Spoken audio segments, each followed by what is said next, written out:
Cooking is fun, but there are dangers to cooking.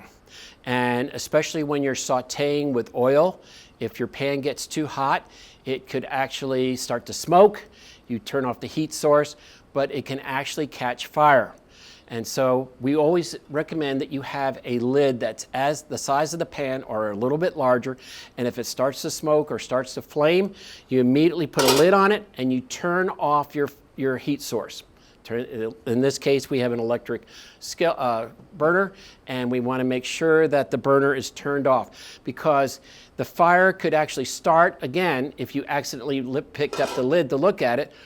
And if it doesn't have a heat source from the bottom, it will actually cool down slowly. Now, once you've done this, you want to call an adult or a judge or someone that's close by and say, hey, we have an issue over here, and get that taken care of.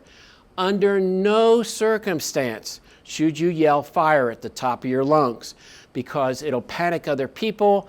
And so just get a hold of someone. You've done this already, you've extinguished it. You get an adult and they will take care of it for you.